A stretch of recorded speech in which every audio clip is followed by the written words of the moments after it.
कृष्णाय राधिकाय तदालये कृष्णाय कृष्णभक्ताय तद्भक्ताय नमः। प्रभुपाद की जय, गुरु महाराज की जय, निताय गौर प्रेमानंदे हरे नमः। हरे कृष्ण।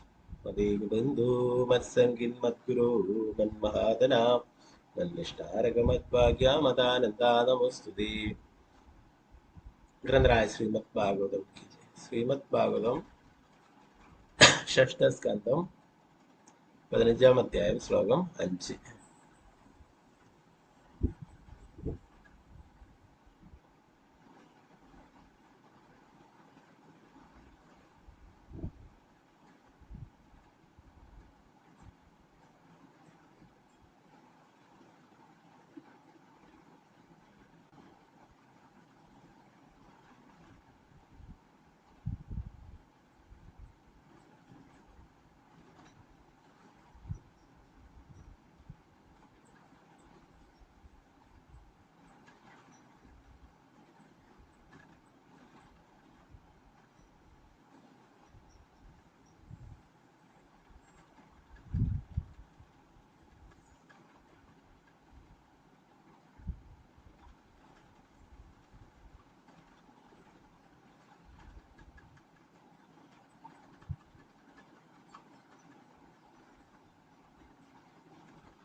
ഈ ബന്ധങ്ങളൊക്കെ താൽക്കാലികമായിട്ടുള്ളതാണെന്ന് സൂചിപ്പിക്കുന്നതായിട്ട്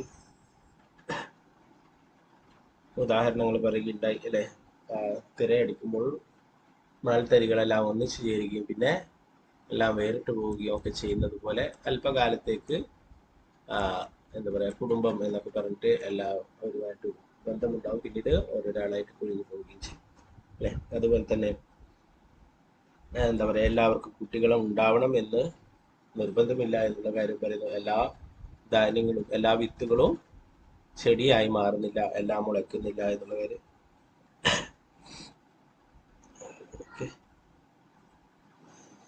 അഞ്ചാമത്തെ ശ്ലോകം നമുക്ക് നോക്കാം. ഓം നമോ ഭഗവതേ വാസുദേവായ. മാതാജി സ്ക്രീന് കാണാലോ അല്ലെ. ഹരേ കൃഷ്ണ. ഹരേ കൃഷ്ണ. ഓം നമോ ഭഗവതേ വാസുദേവായ. വയം ച ത്വം ചയേ ചേമേ തുല്യകാലാശരാചരഃ ജന്മമൃത്യോർയഥാ പശ്ചാത് പ്രാഗ്നൈവ മധുനാ വിഭോ.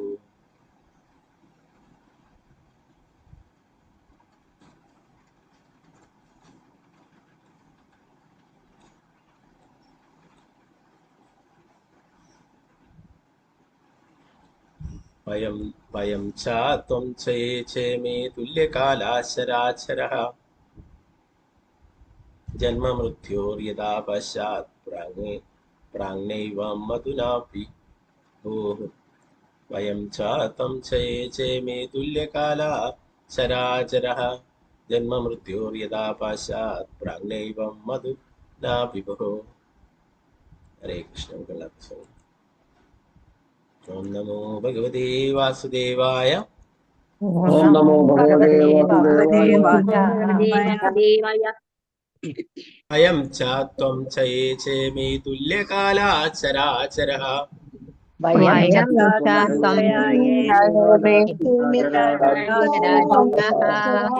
തുല്യകാലാചരാചരാഃ ജന്മമൃത്യോർയഥാ പശ്ചാത് പ്രാഗ്നൈവ മധുനാ വിഭോഃ. വയം ച ത്വം ചയേ ചേമേ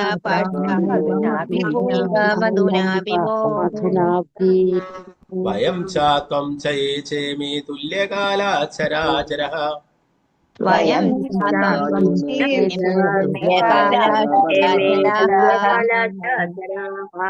ജന്മമൃത്യോർയഥാ പശ്ചാത് പ്രാഗ്നൈവം മധുനാ വിഭോഃ.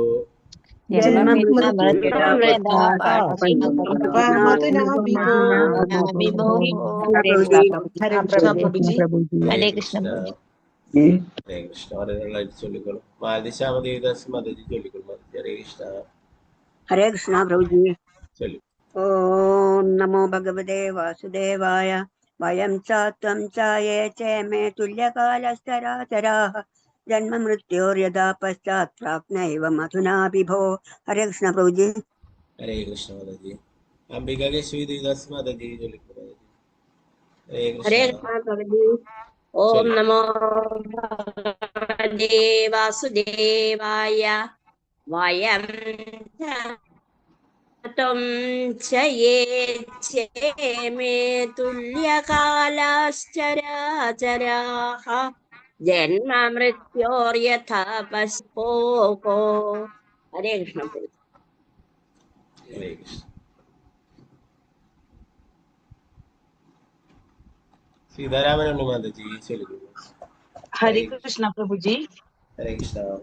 ओम नमो भगवते वासुदेवाय वयं च त्वं च ये चेमे तुल्यकालाश्चराचराः जन्म मृत्युर्यदा पश्चात् प्राङ्नैवां मधुना विभुः। हरे कृष्ण प्रभु जी। हरे कृष्ण। रामचंद्र प्रभु। हरे कृष्ण प्रभु।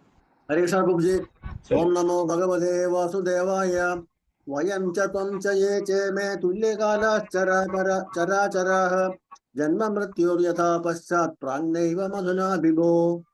हरे कृष्ण प्रभु जी। हरे कृष्ण प्रभु। सिंधु के माता जी जो लिख रहे हैं।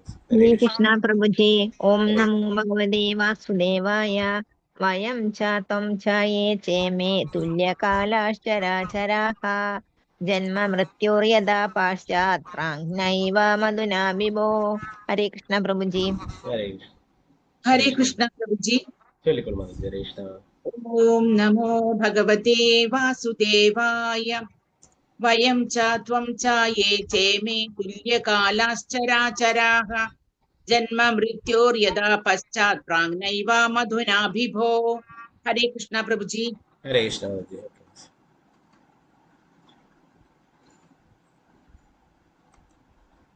निर्मला माता जी जो लिख रहे हैं। हरे कृष्ण। हरे कृष्ण प्रभु जी। हरे कृष्ण। ओम नमो भगवते वासुदेवाय वयं च त्वं च ये च मे तुल्यकालाश्चराचराः जन्म मृत्योर्यदा पश्चात् प्राक्नैव मधुना विभो। हरे कृष्ण प्रभु जी।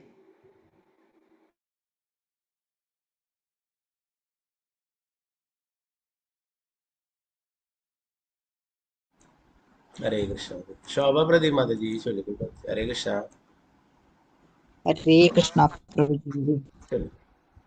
ओम नमो भगवते वासुदेवाय वयं च त्वं च ये तुल्यकालाचराचरा जन्मयोर्यदा पश्चात् प्राप्नैव मधुना विभो।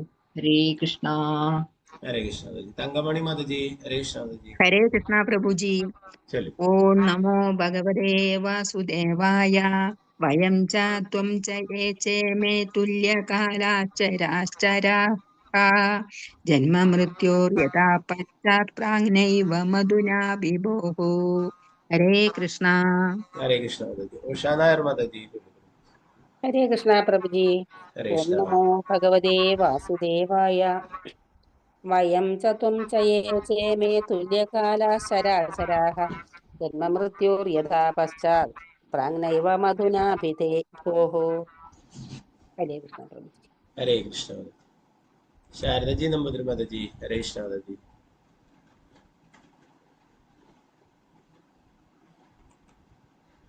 भारतीय माता जी। हरे कृष्ण। हरे कृष्णा प्रभु जी। चलिए। ओम हरे कृष्ण। नमो भगवते वासुदेवाय वयं च त्वन्त्यामयि चाये प्रेमे तुल्यकलाचराचराः जन्म मृत्युर्यथा पश्चात् प्राज्ञैव मधुना विभोः। हरे कृष्णा। हरे कृष्ण माता जी। शारदा जी नंबर माता जी जो लिख रहे हैं। हरे कृष्ण। ഹരേ കൃഷ്ണ പ്രഭുജി. चलिए। അൺമ്യൂട്ട് ചെയ്തിട്ടുണ്ടായിരുന്നില്ല പ്രഭുജി, അതാണ്. हरे कृष्ण।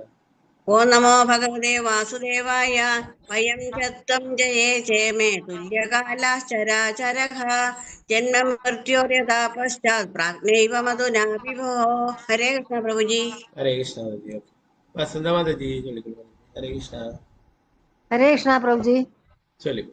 हरे ओम कृष्ण। नमो भगवते वासुदेवाय वयं च त्वं च ये चेमे तुल्यकालाञ्चराचराः जन्ममृत्युर्यदा पश्चात् प्राज्ञैवम् अधुनापि भो हरे कृष्ण प्रभु हरे कृष्ण सुवर्णप्रभा माताजी चलिए हरे कृष्ण हरे कृष्ण प्रभु चलिए ओम नमो भगवते वासुदेवाय वयं च त्वं च ये चेमे तुल्यकालाचराचराः जन्ममृत्युर्यथा पश्चात् प्राज्ञैव मथुनापि भो हरे कृष्ण प्रभु जी हरे कृष्ण पद्मकुमारी माताजी चलिए हरे कृष्ण हरे कृष्ण प्रभुजे हरे ओम कृष्ण नमो भगवते वासुदेवाय वयं च त्वं च ये चेमे तुल्यकालाश्चराचराः जन्म मृत्योर्यदा पश्चात् प्राङ्नैव मधुना विभो हरे कृष्ण प्रभुजे हरे कृष्ण ഓക്കെ മറ്റുള്ളവർക്ക് അടുത്ത ശ്ലോകങ്ങൾ ചൊല്ലാം ഇതിന്റെ വിവർത്തനം അവർക്ക്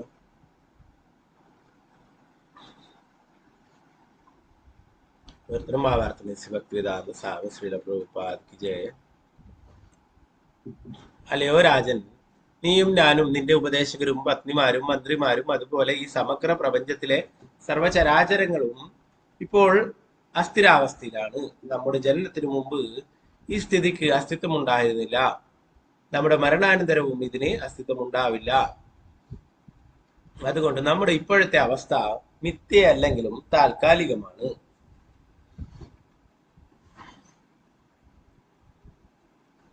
ഭാവാർത്ഥം ഭക്തിവേദാന്ത സ്വാമി ശ്രീല പ്രഭുപാദ് കി ജയ്. മായാവാദി തത്വജ്ഞാനികൾ പറയുന്നു, ബ്രഹ്മസത്യം ജഗൻ മിഥ്യ. ബ്രഹ്മൻ ജീവസത്വ വാസ്തവമാണെങ്കിലും അവന്റെ ഇപ്പോഴത്തെ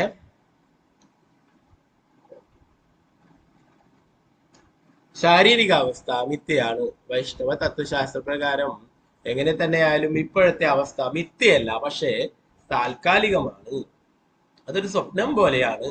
ഒരുവൻ ഗാഠനിദ്രയിലേക്ക് വീഴുന്നതിന് മുമ്പ് സ്വപ്നം കാണുന്നില്ല. ഉറക്കത്തിൽ കാണുന്ന സ്വപ്നം ഉണർന്നു കഴിഞ്ഞാൽ തുടരുന്നുമില്ല. ഉറക്കത്തിനും ഉണർവിനും ഇടയിൽ മാത്രമേ സ്വപ്നത്തിന് അസ്തിത്വമുള്ളൂ. അതുകൊണ്ട് അസ്ഥിരമെന്ന അർത്ഥത്തിൽ ഇത് മിഥ്യയാണ്. അതുപോലെ നമ്മുടേതും മറ്റുള്ളവരുടേതും ഉൾപ്പെടെ സമഗ്ര ഭൗതിക സൃഷ്ടിയും അസ്ഥിരമാണ്. ഒരു സ്വപ്നത്തിലെ സംഭവത്തെ ചൊല്ലി സ്വപ്നം കാണുന്നതിന് മുമ്പ് നമ്മൾ വിലപിക്കാറില്ല. സ്വപ്നം തീർന്നു കഴിഞ്ഞാലും അതേ ചൊല്ലി വിഷാദിക്കാറില്ല. അതിനാൽ സ്വപ്നത്തിൽ അഥവാ സ്വപ്ന സമാനമായ അവസ്ഥയിൽ ഒരുവൻ അതിനെ വാസ്തവമായി സ്വീകരിക്കുകയോ അതിന്റെ പേരിൽ ദുഃഖിക്കുകയോ ചെയ്യരുത്. ഇതാണ് യഥാർത്ഥ ജ്ഞാനം.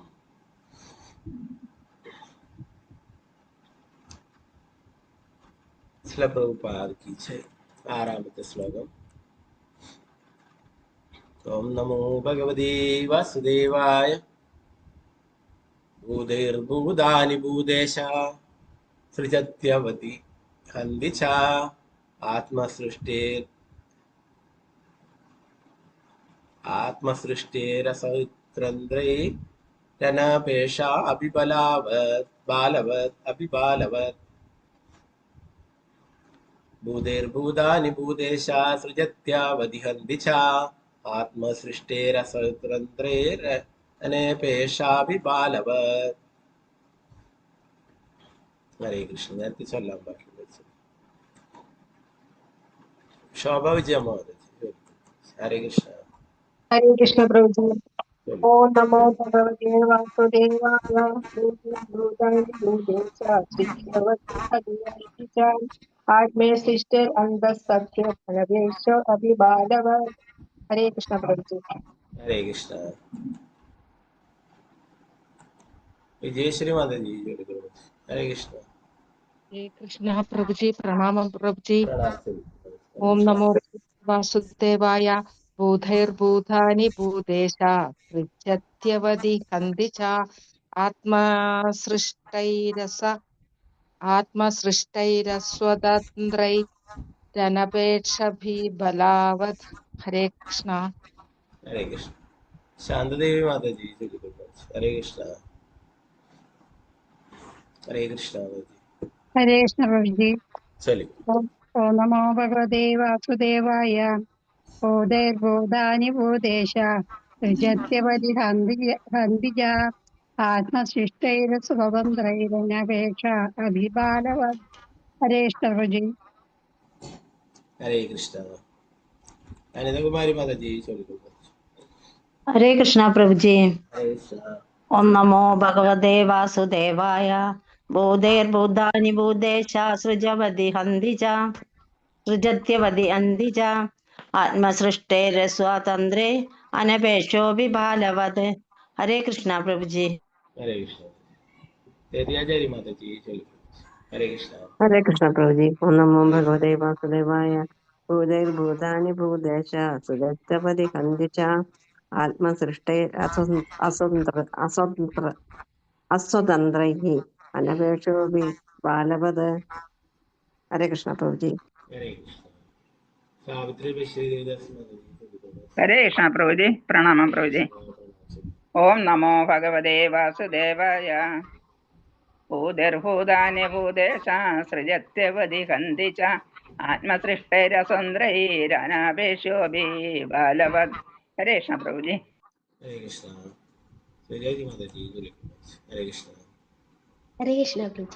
ഓം നമോ ഭഗവതേ വാസുദേവായ.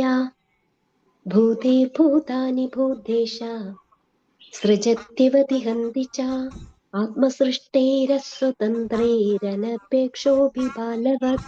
ഹരേ കൃഷ്ണ പ്രഭു. ഹരേ കൃഷ്ണ. ഗീതാസി മാതാജി ചൊല്ലിക്കോ. ഹരേ കൃഷ്ണ. ഹരേ കൃഷ്ണ പ്രഭുജി. ചൊല്ലിക്കോ. ഓം നമോ ഭഗവതേ വാസുദേവായ. ഭൂതൈർഭൂതാനി ഭൂതേശ സൃജത്യവതി ഹന്തി ച ആത്മസൃഷ്ടൈരസ്വതന്ത്രൈരനപേക്ഷോപി ബാലവത്. ഹരേ കൃഷ്ണ പ്രഭുജി. ഹരേ കൃഷ്ണ. ഓക്കെ, നമുക്ക് ഇതിന്റെ വിവർത്തനം ഭാഗം.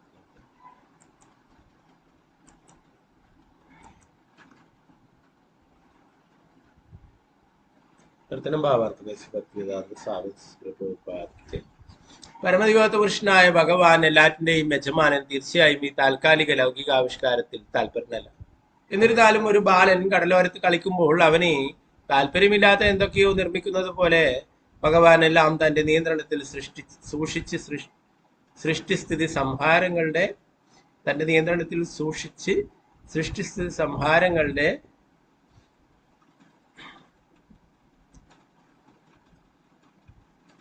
ഹേതുവാക്കുന്നു. അദ്ദേഹം ഒരു പിതാവിനെ പുത്രനെ ജനിപ്പിക്കുന്നതിൽ വ്യാപൃതനാക്കി സൃഷ്ടി നടത്തുന്നു. ജനങ്ങളുടെ ക്ഷേമത്തിന് ഒരു ഭരണകൂടത്തെയോ രാജാവിനെയോ ഏർപ്പെടുത്തി അവരെ സംരക്ഷിക്കുന്നു. സർപ്പങ്ങളെ പോലുള്ള ജീവികളെ കൊല്ലുന്നതിനുള്ള ഇടനിലക്കാരാക്കി അവരിലൂടെ സംഹാരം നടത്തുന്നു.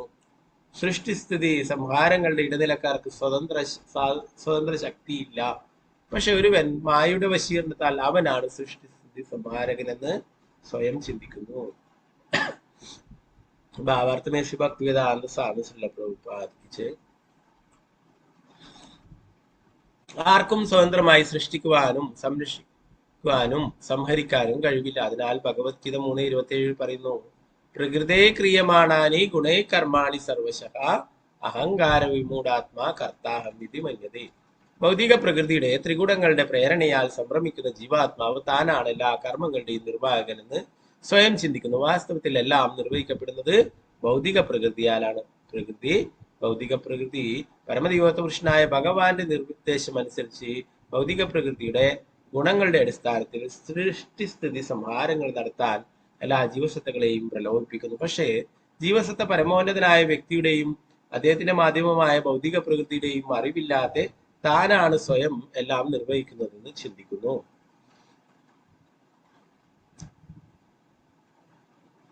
വാസ്തവത്തിൽ അവൻ നിർവാഹകനെയല്ല. നിർവാഹകന്റെ പരമോന്നതനായ ഭഗവാന്റെ ഇടനിലക്കാരൻ എന്ന നിലയിൽ ഒരുവൻ ഭഗവാന്റെ ആജ്ഞകൾ അനുസരിക്കണം. പരമദിവ്യത്വ പുരുഷനായ ഭഗവാന്റെ ആജ്ഞകൾക്കനുസരിച്ച് പ്രവർത്തിക്കുവാൻ നിയമിക്കപ്പെട്ടവരാണ് തങ്ങളെന്ന സത്യം വിസ്മരിക്കുന്ന നേതാക്കളുടെ അജ്ഞതയാണ് ലോകത്തിന്റെ ഇന്നത്തെ താറുമാറായ അവസ്ഥകൾക്ക് കാരണം.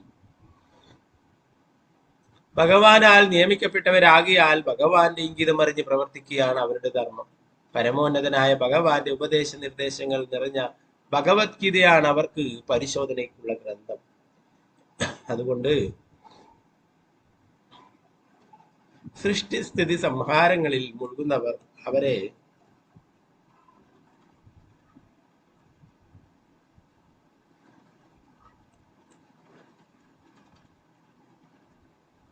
അതിനായി നിയമിച്ചിട്ടുള്ള പരമോന്നതനായ ഭഗവാന്റെ ഉപദേശം തേടുകയും അതിനനുസരിച്ച് പ്രവർത്തിക്കുകയും ചെയ്യണം. അപ്പോൾ എല്ലാവരും സംതൃപ്തരാവുകയും അസ്വസ്ഥകൾ ഇല്ലാതാവുകയും ചെയ്യും.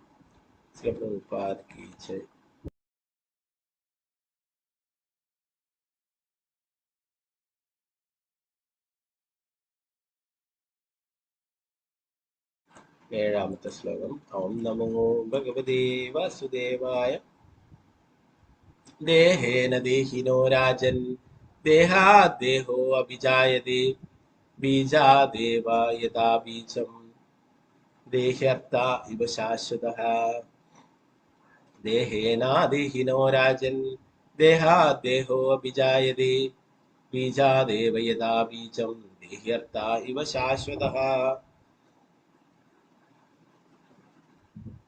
ഒരു വിത്തിൽ നിന്നും മറ്റൊരു വിത്ത് ഉൽപ്പാദിപ്പിക്കപ്പെടുന്നത് പോലെ അല്ലയോ രാജൻ, ഒരു ശരീരത്തിൽ നിന്നും പിതാവിന്റെ ശരീരത്തിൽ മറ്റൊരു ശരീരത്തിലൂടെ മാതാവിന്റെ ശരീരത്തിൽ നിന്നും മൂന്നാമതൊരു ശരീരം പുത്രന്റെ ശരീരം ഉൽപ്പാദിപ്പിക്കപ്പെടുന്നു. ഭൗതിക ശരീരത്തിന്റെ ഘടകങ്ങൾ ശാശ്വതമായിരിക്കുന്നത് പോലെ ഈ ഭൗതിക ഘടകങ്ങളിലൂടെ ആവിർഭവിക്കുന്ന ജീവസത്തയും ശാശ്വതമാണ്. ഭാവാർത്ഥി മെസ്സി ഭക്തിവേദാന്ത സായൻസിലെ പ്രതിപാദിച്ച് രണ്ടു തരത്തിലുള്ള ശക്തികളുണ്ടെന്ന് ഭഗവത്ഗീതയിൽ നാം മനസ്സിലാക്കുന്നു. ശ്രേഷ്ഠ ശക്തിയും അധമശക്തി. 5 സ്ഥൂല ഭൗതിക ഘടകങ്ങളും 3 സൂക്ഷ്മ ഭൗതിക ഘടകങ്ങളും അടങ്ങുന്നതാണ് അധമശക്തി. ശ്രേഷ്ഠ ശക്തിയെ പ്രതിദാനം ചെയ്ത ജീവസത്ത ഭൗതിക ശക്തിയുടെ മേൽനോട്ടത്തിൽ ഈ ഘടകങ്ങളിലൂടെ വിഭിന്ന ശരീരങ്ങളിൽ ആവിർഭവിക്കും. വാസ്തവത്തിൽ ഭൗതിക ശക്തിയും ആധ്യാത്മിക ശക്തിയും പദാർത്ഥവും ആത്മാവും പരമദിവോത്ത പുരുഷനായ ഭഗവാന്റെ ശക്തികളാണെന്ന നിലയിൽ ശാശ്വതമായി നിലകൊള്ളുന്നു.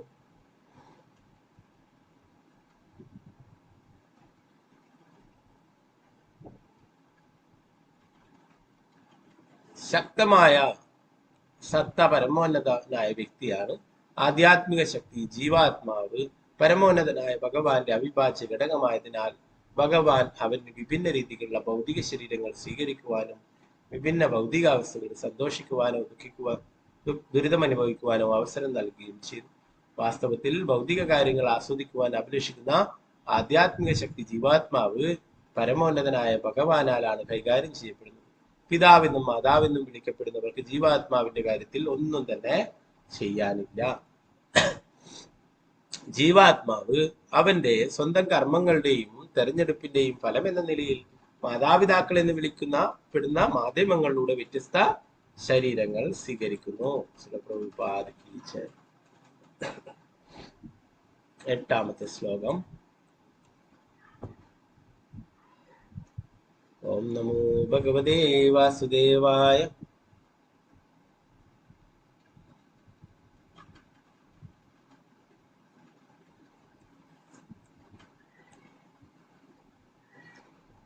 ദേഹദേഹി വിഭാഗോ അയമവിവേകകൃതപുരാ ജാതി വ്യക്തി വിഭാഗോയം യഥാ വസ്തുനി കൽപ്പിതഃ.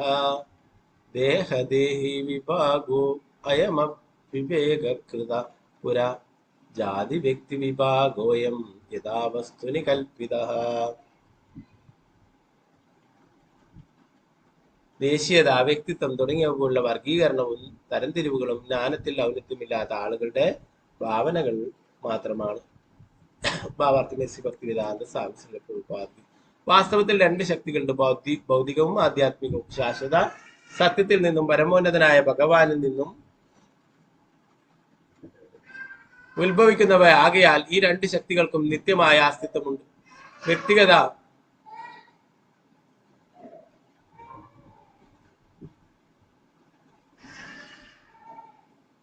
ആകയാൽ ഈ 2 ശക്തികൾക്കും നിത്യമായ അസ്തിത്വമുണ്ട്. വ്യക്തിഗത ആത്മാവ് വ്യക്തിഗത ജീവസത്ത സ്മരണാതീത കാലം മുതൽ തന്റെ യഥാർത്ഥ വ്യക്തിത്വം വിസ്മരിച്ച് പ്രവർത്തിക്കുവാൻ ആഗ്രഹിക്കുന്നതിനാൽ അവൻ വിഭിന്ന ഭൗതിക ശരീരങ്ങളിൽ ദേശീയത, സമുദായം, സമൂഹം, വർഗങ്ങൾ തുടങ്ങിയവയുടെ അടിസ്ഥാനത്തിൽ വിഭിന്ന പദവികൾ സ്വീകരിക്കുന്നു. 9ാമത്തെ ശ്ലോകം. ഓം നമോ ഭഗവതേ വാസുദേവായ. ശ്രീ ശുക ഉവാച ഏവമാശ്വാസിതോ രാജ ചിത്രകേതു ദ്രജോക്തിഭിഃ പ്രമൃജ്യാ പാണിനാ വക്ത്ര മതിപ്രാളന അപാഷത.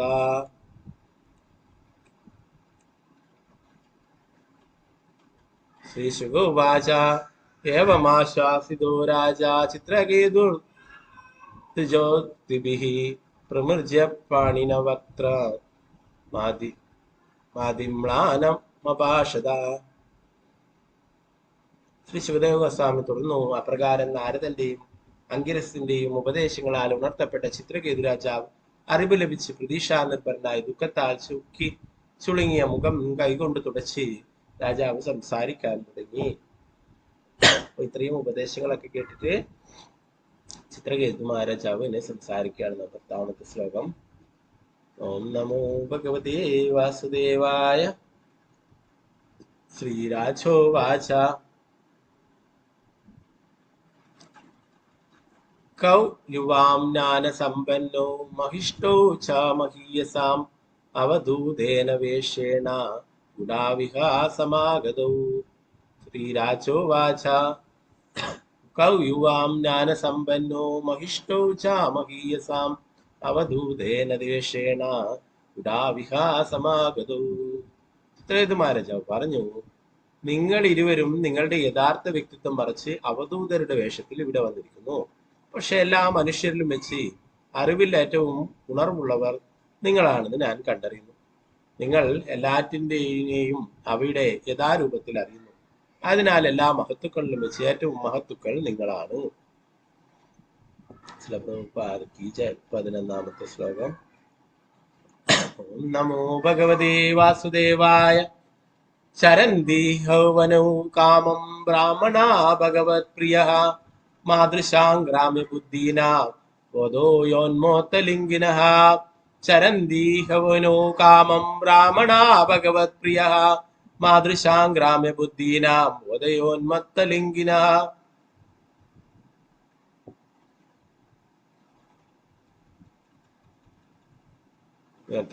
കൃഷ്ണന്റെ ഏറ്റവും പ്രിയപ്പെട്ട ദാസന്മാരായ വൈഷ്ണവരുടെ ശ്രേഷ്ഠ പദവിയിലേക്ക് ഉയർത്തപ്പെട്ട ബ്രാഹ്മണർ ചിലപ്പോൾ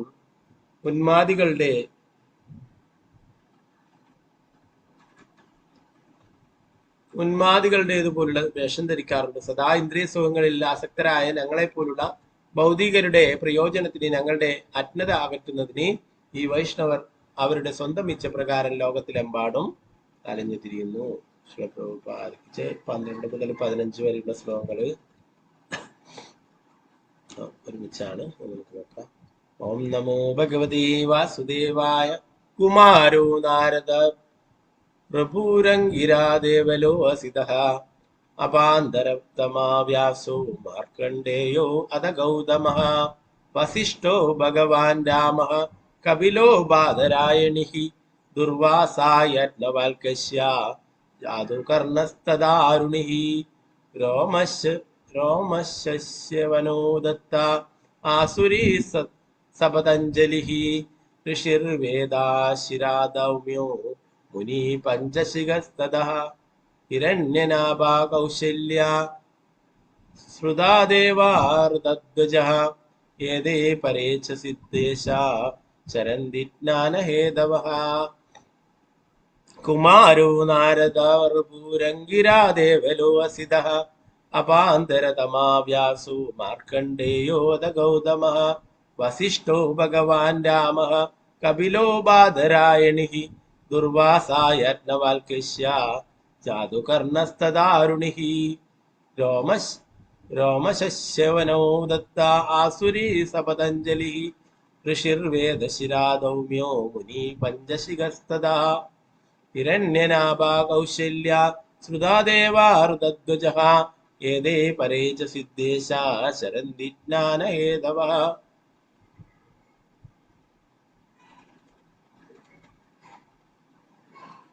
അല്ലയോ മഹാത്മാക്കളെ, അജ്ഞാനാന്ധകാരത്താൽ ആവരണം ചെയ്യപ്പെട്ട ജനങ്ങൾക്ക് ജ്ഞാനോപദേശം നൽകുന്നതിന് ലോകത്തിലെമ്പാടും അലയുന്ന മഹത്തുക്കളും പരിപൂർണരുമായ വ്യക്തികളിൽ സനത്കുമാരൻ, നാരദൻ, ഋഭു, അങ്കിരസ്, ദേവനൻ, അസിതൻ, അപാന്തരതമൻ അഥവാ വ്യാസദേവൻ, മാർക്കണ്ഡേയൻ, ഗൗതമൻ, വസിഷ്ഠൻ, പരശുരാമ ഭഗവാൻ, കപിലൻ, ശുകദേവൻ, ദുർവാസാവ്, യാജ്ഞവൽക്കൻ, ജാതുകർമ്മണൻ, അരുണി എന്നിവർ ഉൾപ്പെടുമെന്ന് ഞാൻ കേട്ടിട്ടുണ്ട്. രോമശൻ, ജവനൻ, ദത്താത്രേയൻ, ആസുരി, പതഞ്ജലി, വേദങ്ങളുടെ ശിരസിന് തുല്യനായ ദൗമ്യ മഹർഷി, മുനി, പഞ്ചശിഖൻ, ഹിരണ്യനാഭൻ, കൗശല്യൻ, ഋതദേവൻ, ഋതധ്വജൻ എന്നിവരാണ് മറ്റുള്ളവർ. നിങ്ങൾ തീർച്ചയായും ഇവരിൽ ഉൾപ്പെടും. ഭാവാർത്ഥിനേസി ഭക്തിവേദാന്ത സ്വാമി ശ്രീ പ്രഭുപാദ. ജ്ഞാനഹേതവ എന്ന വാക്ക് വളരെ അർത്ഥവത്താണ്. എന്തുകൊണ്ടെന്നാൽ ഈ ശ്ലോകത്തിൽ പറയുന്ന മഹത് വ്യക്തികൾ ലോകമെമ്പാടും അലഞ്ഞു തിരിഞ്ഞത് ജനസാമാന്യത്തെ തെറ്റായി നയിക്കാനായിരുന്നില്ല, മറിച്ച് യഥാർത്ഥ ജ്ഞാനം വിതരണം ചെയ്യുവാനായിരുന്നു. ഈ ജ്ഞാനമില്ലാത്ത മനുഷ്യ ജീവിതം പാഴാണ്. ഒരാളുടെ മനുഷ്യരൂപത്തിലുള്ള ജീവിതം കൃഷ്ണനുമായുള്ള ഭഗവാനുമായുള്ള അവന്റെ ബന്ധം സാക്ഷാത്കരിക്കാൻ ഉദ്ദേശിക്കപ്പെട്ടിട്ടുള്ളതാണ്. ഈ ജ്ഞാനത്തിന്റെ അഭാവമുള്ളവരെ മൃഗങ്ങളുടെ ഗണത്തിൽപ്പെടുത്തുന്നു. ഭഗവാൻ സ്വയം ഭഗവത്ഗീതയിൽ 7:15 പറയുന്നു, നമാം ദുഷ്കൃതിനോ മൂഢാ പ്രപത്യന്തേ നരാധമഃ മായാബൃതജ്ഞാനാസുരം ഭാവമാശ്രിതഃ.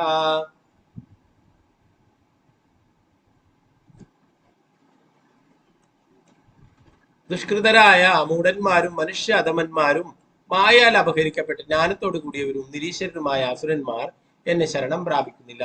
ജീവിതത്തിന്റെ ശരീര സങ്കല്പമാണ് അജ്ഞത. യസ്യാത്മബുദ്ധി ഗുണവേത്രി ധാതുകെ സയേവ ഗോകരഃ.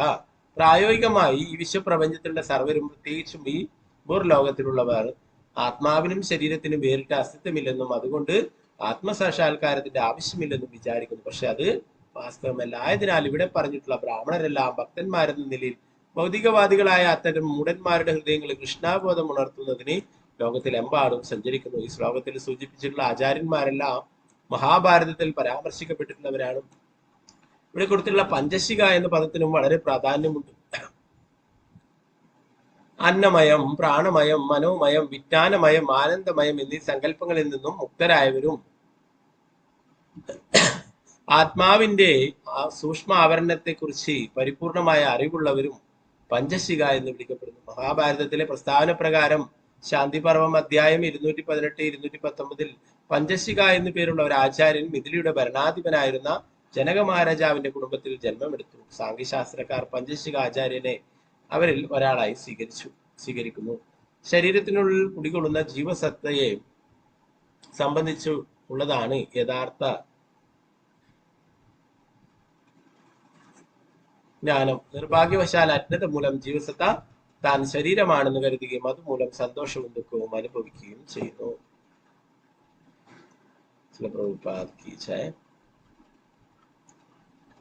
16-ാമത്തെ ശ്ലോകം. ഓം നമോ ഭഗവതേ വാസുദേവായ തസ്മാത് യുവാം ഗ്രാമ്യ പശോർമമുടമ്യ മൃഡതീയ പ്രഭു അന്തേ തമസി മഗ്നസ്യ ജ്ഞാനദീപാഉദീര്യതാം തസ്മാത് യുവാം ഗ്രാമ്യ പശോർമമൂഢതീയ പ്രഭു അന്തേ തമസി മഗ്നസ്യ ജ്ഞാനദീപാഉദീര്യതാം.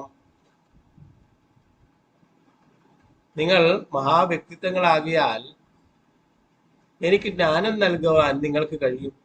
അജ്ഞതയുടെ തമസിൽ ആണ്ടുപോയതിനാൽ ഒരു ഗ്രാമപ്പന്നിയെ പോലെയോ നായയെ പോലെയോ വിഡ്ഢിയാണ് ഞാൻ. അതിനാൽ എന്നെ രക്ഷിക്കുന്നതിന് ജ്ഞാനത്തിന്റെ ദീപം പ്രകാശിപ്പിച്ചാലും. ചിത്രകേതു സ്വന്തം അവസ്ഥയെ കുറിച്ച് പറയുന്നു അല്ലെ. നിങ്ങൾക്ക് എന്നെ ഉപദേശിക്കുവാനായിട്ട് സാധിക്കും, എനിക്ക് ജ്ഞാനം പകർന്നു നൽകാനായിട്ട് സാധിക്കും. അങ്ങനെ ചെയ്താലും ഭക്തിവിധാന സാംശം അറിവ് ലഭിക്കുവാനുള്ള മാർഗം ഇതാണ്. ഒരുവൻ യഥാർത്ഥത്തിൽ അതീന്ദ്രിയ ജ്ഞാനം നൽകാൻ കഴിവുള്ള മഹത് വ്യക്തികളുടെ പാദകമലങ്ങളിൽ സ്വയം സമർപ്പിക്കണം. അതുകൊണ്ട് പറയപ്പെടുന്നു, തസ്മാത് ഗുരും പ്രപത്യന്തേ ജിജ്ഞാസു ശ്രേയോത്തമം. ജീവിതത്തിന്റെ അത്യുന്നത ലക്ഷ്യവും നേട്ടവും എന്തെന്ന് മനസ്സിലാക്കുവാൻ ജിജ്ഞാസുവായ ഒരുവൻ യഥാർത്ഥ ആധ്യാത്മിക ഗുരുവിനെ സമീപിച്ച് അദ്ദേഹത്തിന് ആത്മസമർപ്പണം ചെയ്യണം. അജ്ഞതയുടെ അന്ധകാരം അകറ്റാൻ ജ്ഞാനം ലഭിക്കണമെന്ന് യഥാർത്ഥത്തിൽ ആകാംക്ഷയുള്ള ഒരാൾക്ക് മാത്രം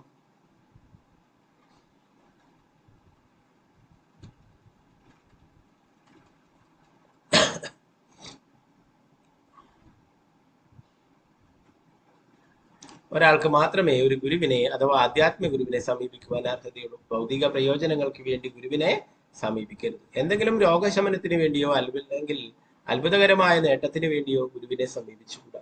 ഗുരുവിനെ സമീപിക്കേണ്ട രീതി ഇതല്ല. തത് വിജ്ഞാനാർത്ഥം ഒരുവൻ ആധ്യാത്മിക ജീവിതത്തിന്റെ അതീന്ദ്രിയ ശാസ്ത്രം ഗ്രഹിക്കുന്നതിന് ഗുരുവിനെ സമീപിക്കണം.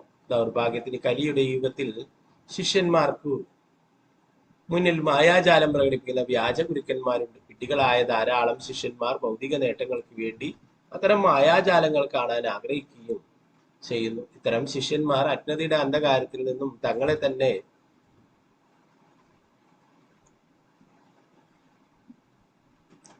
രക്ഷിക്കുന്നതിന് ആധ്യാത്മിക ജീവിതം നയിക്കാൻ താല്പര്യപ്പെടുന്നില്ല.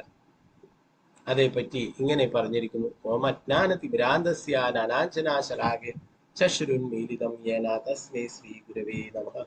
അജ്ഞതയുടെ അന്ധകാരത്തിലായിരുന്നു ഞാൻ ജനിച്ചത്. എന്റെ ആധ്യാത്മിക ഗുരു ജ്ഞാനത്തിന്റെ ദീപത്താൽ എന്റെ വിഴികൾ തുറപ്പിച്ചു.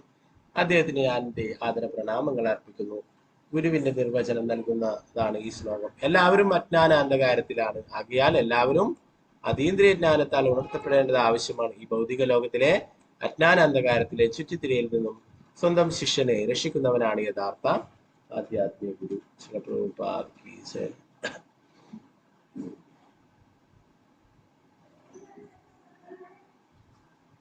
നാരായണ നമസ്കൃത്യ നരം ചൈവ നരോത്തമം ദേവീം സരസ്വതിം വ്യാസം തതോ ജയമുദ്രേ. നഷ്ടപ്രായേഷ ഭദ്രേഷു നിത്യം ഭാഗവത സേവയാ ഭഗവതി ഉത്തമ ശ്ലോകേ ഭക്തിർഭവതി നൈഷ്ടകി. മൂകം കരോതി വാചാലം പങ്കും ലംഘയതി ഗിരിം യത്കൃപാതമഹം വന്ദേ ശ്രീഗുരു ദീനധാരിണം പരമാനന്ദമാധവം ശ്രീചൈതന്യേശ്വരം. നമോ വിഷ്ണുപാദായ കൃഷ്ണപൃഷ്ഠായ ഭൂതലേ ശ്രീമതേ ഭക്തിവേദാന്ത സ്വാമിന്നിധി നാമിനി നമസ്തേ സാരസ്വതേ ദേവി ഗൗരവാണി പ്രചാരിണി നിർവിശേഷ ശൂന്യവാദി പാശ്ചാത്യദേശധാരിണി. ജയ ശ്രീകൃഷ്ണ ചൈതന്യ പ്രഭു നിത്യാനന്ദ ശ്രീ അദ്വൈത ഗദാധര ശ്രീവാസാദി ഗൗരഭക്തവൃന്ദ. ഹരേ കൃഷ്ണ കൃഷ്ണ കൃഷ്ണ ഹരേ ഹരേ, ഹരേ രാമ രാമ രാമ ഹരേ ഹരേ. ഗുരുവേ ഗൗരചന്ദ്രായ രാധികായ തദാലേ കൃഷ്ണായ കൃഷ്ണഭക്തായ തദ്ഭക്തായ നമോ നമഃ. പ്രഭുപാദ की जय, गुरु महाराज की जय. दाय गौर प्रेमानंदी हरे हरे कृष्ण.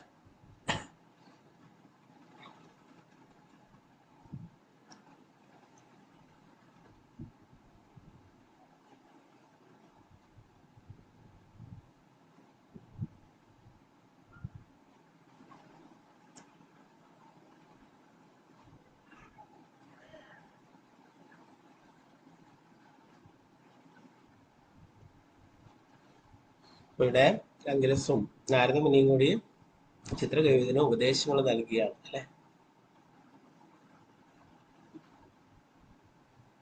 ഇവിടെയുള്ള എല്ലാം തന്നെ അസ്ഥിരമായിട്ടുള്ളതാണെന്ന് പറയുന്നു. രാജാവിനോട് പറയുന്നു ചിത്രകേതു മഹാരാജാവ്, നീയും ഞാനും നിന്റെ ഉപദേശകരും പത്നിമാരും മന്ത്രിമാരും അതുപോലുള്ള സമഗ്ര പ്രപഞ്ചത്തിലെ സർവചരാചരങ്ങളും ഇപ്പോൾ അസ്ഥിരാവസ്ഥയിലാണ്.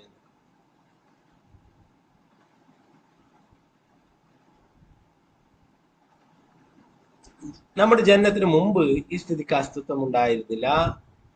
നമ്മുടെ മരണാനന്തരവും അതിന് അസ്തിത്വം ഉണ്ടാവില്ല. അതുകൊണ്ട് നമ്മുടെ ഇപ്പോഴത്തെ അവസ്ഥ മിഥ്യയല്ലെങ്കിലും താൽക്കാലികമാണ്.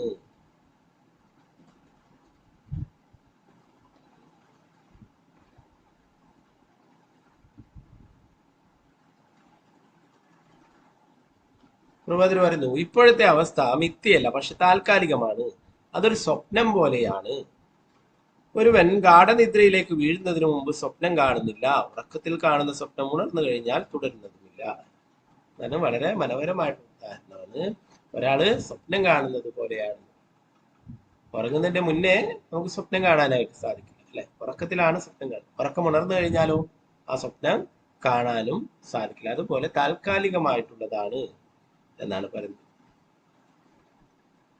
ഉറക്കത്തിനും ഉണർവിനും ഇടയിൽ മാത്രമേ സ്വപ്നത്തിന് അസ്തിത്വമുള്ളൂ. അതുകൊണ്ട് അസ്ഥിരം എന്ന അർത്ഥത്തിൽ അത് മിഥ്യയാണ്. അതുപോലെ നമ്മുടേതും മറ്റുള്ളവരുടെ ഉൾപ്പെടെ സമഗ്ര ഭൗതിക സൃഷ്ടിയും അസ്ഥിരമാണ്. ഒരു സ്വപ്നത്തിലെ സംഭവത്തെ ചൊല്ലി സ്വപ്നം കാണുന്നതിന് മുമ്പ് നമ്മൾ വിലപിക്കാറില്ല. സ്വപ്നം തീർന്നു കഴിഞ്ഞാലും അതേ ചൊല്ലി വിഷാദിക്കാറില്ല.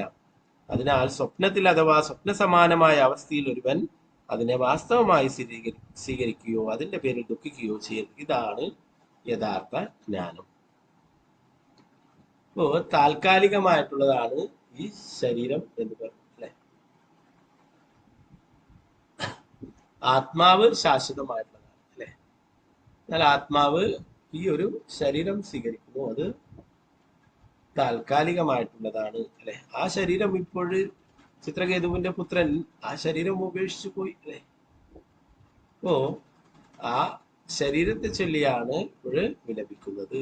എന്നാൽ ആത്മാവെന്ന് പറയുന്നത് ശാശ്വതമായിട്ടുള്ളതാണ്, ഭഗവാന്റെ ശാശ്വതമായിട്ടുള്ള അംശമാണ്. ഭഗവാൻ പറഞ്ഞല്ലേ, മമൈവാംശോ ജീവലോകെ ജീവഭൂത.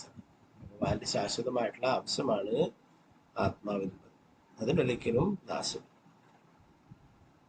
അപ്പൊ ഇവിടെ ഒരു നേരത്തെ പറഞ്ഞു തൽക്കാലത്തേക്കുള്ള ഒരു കൂടിച്ചേരൽ മാത്രമാണ് അല്ലെ. ഉദാഹരണമായിട്ടും പറയുകയുണ്ടായി അല്ലെ, കടൽ തീരത്ത് മണലുകളൊക്കെ കൂട്ടമായിട്ട് തിരകൾ അടിക്കുമ്പോൾ കൂട്ടമായി ചേരുകയും പിന്നീട് അതൊക്കെ വേറിട്ട് പോവുകയും ചെയ്യുന്നതുപോലെ താൽക്കാലത്തേക്കായിട്ടുള്ള ഒരു ബന്ധങ്ങളാണ് ഇതൊക്കെ തന്നെയും എന്നാണ് ഇവിടെ പറയുന്നത്. അതൊരു സ്വപ്നം പോലെ മാത്രമാണ് എന്നാണ് പറയുന്നത്.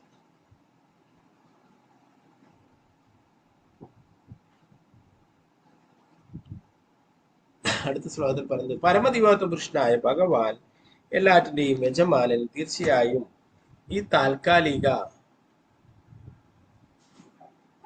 ലൗകിക ആവിഷ്കാരത്തിൽ താല്പര്യനല്ല. എന്നിരുന്നാലും ഒരു ബാലൻ കടലോരത്ത് കളിക്കുമ്പോൾ അവന് താല്പര്യമില്ലാതെ എന്തൊക്കെയോ നിർമ്മിക്കുന്നത് പോലെ ഭഗവാനെല്ലാം തന്റെ നിയന്ത്രണത്തിൽ സൂക്ഷിച്ച് സൃഷ്ടിസ്ഥിതി സംഹാരങ്ങളുടെ ഹേതുവാകുന്നു അല്ലെ. കുട്ടികളൊക്കെ ബീച്ചിലൊക്കെ പോയി കഴിഞ്ഞാൽ അവിടെ എന്തൊക്കെയോ ഉണ്ടാക്കും അല്ലെ. എന്തൊക്കെയോ ഉണ്ടാക്കുന്നത് അവർക്ക് തന്നെ എന്താ പറയാ, എന്തൊക്കെയോ ഉണ്ടാക്കിയിട്ട് അങ്ങനെ അതായി ഇതായി എന്നൊക്കെ പറയും അല്ലെ. അപ്പോ എന്താണ്, അത് തൽക്കാലത്തേക്ക് ഇതാക്കുന്നത്. ഒരു തിര വന്നടിച്ചു കഴിഞ്ഞാൽ അതൊക്കെ ഇല്ലാതായിത്തീരും അല്ലെ. ഇവിടെ പറയുന്നു, ഭഗവാൻ ഒരു പിതാവിനെ പുത്രനെ ജനിപ്പിക്കുന്നതിനെ വ്യാപൃതനാക്കി സൃഷ്ടി നടത്തുന്നു. ജനങ്ങളുടെ ക്ഷേമത്തിന് ഒരു ഭരണകൂടത്തിലെ രാജാവിനെ ഏർപ്പെടുത്തി അവരെ സംരക്ഷിക്കുന്നു.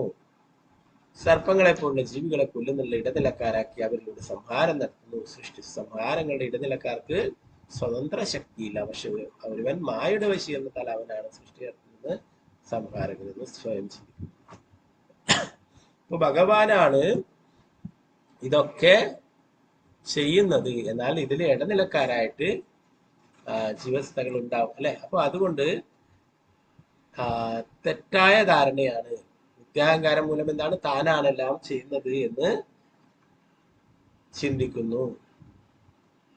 പ്രവാചകന്റെ ഭാവാർത്ഥം പറയുന്നു, അത് ആർക്കും സ്വതന്ത്രമായി സൃഷ്ടിക്കുവാനും സംരക്ഷിക്കുവാനും സംഹരിക്കുവാനും കഴിയില്ല. അതിനാൽ ഭഗവത്ഗീത പറയുന്നു, ഭൗതിക പ്രകൃതിയുടെ ത്രിഗുണങ്ങളുടെ പ്രേരണയാൽ സംഭ്രമിക്കുന്ന ജീവാത്മാവ് താനാണ് എല്ലാ കർമ്മങ്ങളുടെയും നിർവാഹകൻ സ്വയം ചിന്തിക്കുന്നു. വാസ്തവത്തിൽ എല്ലാം നിർവഹിക്കപ്പെടുന്നത് ഭൗതിക പ്രകൃതിയിലാണ്. ഭൗതിക പ്രകൃതി പരമദിവോത്വ പുരുഷനായ ഭഗവാന്റെ നിർദ്ദേശം അനുസരിച്ച് ഭൗതിക പ്രകൃതിയുടെ ഗുണങ്ങളുടെ അടിസ്ഥാനത്തിൽ സൃഷ്ടിസ്ഥിതി സംഹാരങ്ങൾ നടത്താൻ എല്ലാ ജീവസത്തകളെയും പ്രലോഭിപ്പിക്കുന്നു. നേരത്തെ നമ്മൾ സൃഷ്ടിയെ കുറിച്ചൊക്കെ പഠിക്കുന്ന ആ സന്ദർഭത്തില് ബ്രഹ്മാവ് പോലും പറയുന്നുണ്ട്. ബ്രഹ്മാവ് പറയുന്നു, ഞാനൊരു നിമിത്തം മാത്രമാണ്. ഭഗവാന്റെ ശക്തി അതൊന്നുകൊണ്ട്, ഭഗവാന്റെ നിർദ്ദേശം അതൊന്നുകൊണ്ട് ഞാൻ ഒരു നിമിത്തമായി പ്രവർത്തിക്കുന്നു എന്ന് മാത്രമേ ഉള്ളൂ. ഇപ്പൊ എല്ലാവരും കരുതിയിരിക്കുന്ന എന്താണ്, ബ്രഹ്മാവാണ് എല്ലാ സൃഷ്ടിക്കുന്നത് അല്ലെ. അതുപോലെ ഇവിടെ പറയുന്നു, ആ സമസ്ത ജീവസത്തകളെയും നിയന്ത്രിക്കുന്നത് ഭഗവാനാണ്. ഭഗവാന്റെ നിയന്ത്രണത്തിന് കീഴിലുള്ള ഭൗതിക പ്രകൃതിയാണ്.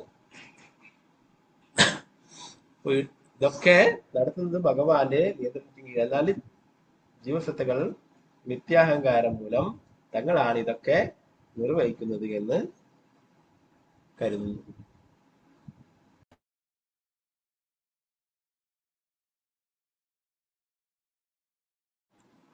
ശരി.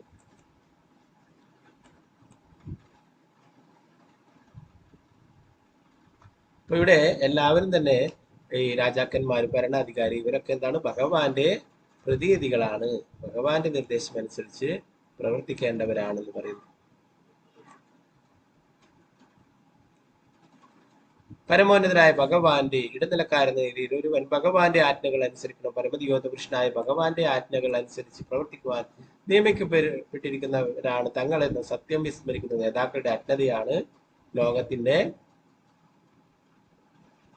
ഇന്നത്തെ താറുമാറായ അവസ്ഥകൾക്ക് കാരണം. അതിൽ കുറെ വർഷങ്ങൾക്ക് മുന്നേ തന്നെ പറയുന്നു, ഇങ്ങനെയുള്ള എന്താണ്, ഭഗവാന്റെ നിർദ്ദേശങ്ങൾ അനുസരിച്ച് പ്രവർത്തിക്കാത്തത് കൊണ്ട് അല്ലെ, ശ്രേഷ്ഠരായിട്ടുള്ള വ്യക്തികളുടെ ആ നിർദ്ദേശങ്ങൾ അനുസരിച്ച് പ്രവർത്തിക്കാത്തതുകൊണ്ട് അല്ലെ, അതുകൊണ്ടാണ് ഇങ്ങനെയുള്ള ലോകത്തില് പ്രശ്നങ്ങളൊക്കെ ഉണ്ടാവുന്നത് കാരണം എന്നാണ് പറയുന്നത്. ഭഗവാനാൽ നിയമിക്കപ്പെട്ടവരാകയാൽ ഭഗവാന്റെ ഇംഗിതം അറിഞ്ഞ് പ്രവർത്തിക്കുകയാണ് അവരുടെ ധർമ്മം. പരമോന്നതനായ ഭഗവാന്റെ ഉപദേശ നിർദ്ദേശങ്ങൾ നിറഞ്ഞ ഭഗവത്ഗീതയാണ് അവർക്ക് പരിശോധനയ്ക്കുള്ള ഗ്രന്ഥം. അതുകൊണ്ട് സൃഷ്ടി സംഹാരങ്ങളിൽ മുഴുകുന്നവർ അവരെ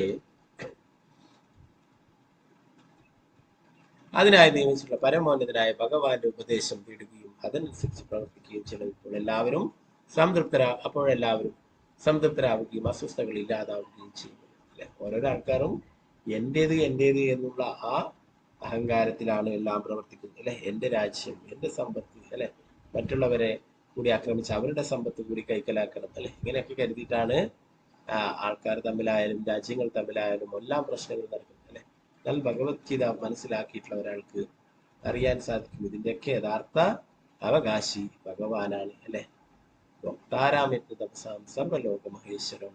അല്ലെ, എല്ലാറ്റിന്റെയും യഥാർത്ഥ വക്താവ്, അതിൻ്റെയൊക്കെ പരമ ആസ്വാദകൻ എന്ന് പറയുന്നത് ഭഗവാനാണ്. അല്ലെ, ഭഗവാൻ നമ്മുടെ സുഹൃത്തും അഭ്യുതകാംക്ഷയൊക്കെ ആയതുകൊണ്ട് നമുക്കിതൊക്കെ ഉപയോഗിക്കുവാനായിട്ട് അനുവദിച്ചിരിക്കുന്നു. അല്ലാതെ ഇതൊക്കെ തന്നെയും നമ്മുടേത് സ്വന്തമായിട്ടുള്ള എല്ലാം ഭഗവാൻ. അപ്പോൾ ഈ ഒരു തത്വം മനസ്സിലാക്കാത്തത് കൊണ്ടാണ് എല്ലായിടത്തും ഇങ്ങനെയുള്ള പ്രശ്നങ്ങൾ ഉണ്ടാവുന്നത്. പ്രഭുപാദർ ലോകത്തിലുള്ള ശാന്തി മന്ത്രമാണ് ഈ ഭഗവത്ഗീതയിലെ ഈ ശ്ലോകം എന്ന് പറയുന്നത്, മുക്താരാമേക തപസ്സാണ്. അപ്പൊ ആ സത്യം, പരമസത്യത്തെ കുറിച്ച് മനസ്സിലാക്കുക, ഭഗവാനാണ് എല്ലാറ്റിന്റെയും ഉടമ എന്നുള്ള സത്യത്തെ കുറിച്ച് മനസ്സിലാക്കുകയാണെങ്കിൽ ഇങ്ങനെയുള്ള പ്രശ്നങ്ങളൊന്നും ഉണ്ടാവില്ല. ഏഴാമത്തെ ശ്ലോകത്തിൽ പറഞ്ഞത്, ഒരു വിത്തിൽ നിന്നും മറ്റൊരു വിത്ത് ഉൽപ്പാദിപ്പിക്കുന്നത് പോലെ ഒരു ശരീരത്തിൽ നിന്നും പിതാവിന്റെ ശരീരത്തിൽ നിന്നും മാതാവിന്റെ ശരീരത്തിൽ നിന്നും വേറൊരു പുതു ശരീരം ഉണ്ടാവുന്നു. പുത്രൻ്റെതായിട്ടുള്ള ശരീരം ഉൽപ്പാദിപ്പിക്കുന്നു. ഭൗതിക ശരീരത്തിന്റെ ഘടകങ്ങൾ ശാശ്വതമായിരിക്കുന്ന പോലെ ഈ ഭൗതിക ഘടകങ്ങളിലൂടെ ആവിർഭവിക്കുന്ന ജീവസത്യവും ശാശ്വതമാണ്.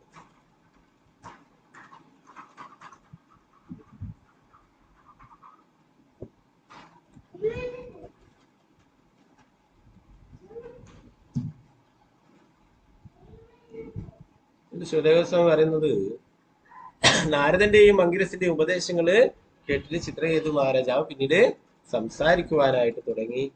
ആദ്യം തന്നെ അവരെ വാഴ്ത്തുന്നു. അവര് മഹത്തുക്കളായിട്ടുള്ള ആൾക്കാരാണ് നിങ്ങൾ എന്ന് പറയുന്നു. അല്ലെ, നിങ്ങൾ ഇരുവരും നിങ്ങളുടെ യഥാർത്ഥ വ്യക്തിത്വം മറിച്ച് അവധൂതരുടെ വേഷത്തിൽ ഇവിടെ വന്നിരിക്കുന്നു. പക്ഷെ എല്ലാ മനുഷ്യരിലും വെച്ച് അറിവിൽ ഏറ്റവും ഉണർന്നവർ നിങ്ങളാണെന്ന് ഞാൻ കണ്ടത്. നിങ്ങൾ എല്ലാറ്റിനെയും അവിടെ യഥാരൂപത്തിലരുത്. അതിനാൽ എല്ലാ മഹത്തുക്കളിൽ വെച്ച് ഏറ്റവും മഹത്തുക്കൾ നിങ്ങളാണ് എന്നത്. അങ്കിരസ് മഹർഷി നേരത്തെ തന്നെ ഈ കാര്യങ്ങളെ കുറിച്ചൊക്കെ മുന്നേ സൂചിപ്പിച്ചിരുന്നു. അല്ലെ, നിങ്ങൾക്കൊരു പുത്രൻ ഉണ്ടാവും, അവൻ അല്പം സന്തോഷം തരും, പിന്നീട് ദുഃഖങ്ങൾ തരും എന്നുള്ള കാര്യങ്ങളൊക്കെ. അല്ലെ, അപ്പൊ എന്നാൽ ഇത്രയും പെട്ടെന്ന് ചിത്രകേതു മഹാരാജാവ് പ്രതീക്ഷിച്ചിരുന്നില്ല. അപ്പോ അത് അവർക്കറിയാവുന്ന കാര്യങ്ങളാണ്. അവരെ ആരെങ്കിലും അറിയിച്ചിട്ടല്ല അവിടെ അങ്കിരസ് മഹർഷി വന്നിട്ടുള്ളത്. അല്ലെ, അദ്ദേഹത്തിന് തോന്നി ആ സമയം ആയിരിക്കുന്നു ചിത്രകേതു മഹാരാജാവിന്റെ പുത്രൻ തിരിച്ചു പോകാനുള്ള. അല്ലെ, ആ ചിത്രകേതു വിഷമിച്ചിരിക്കുകയാണെന്നും കരുതുകയും അവിടേക്ക് വരികയാണ് ഉണ്ടായിട്ടുള്ളത്.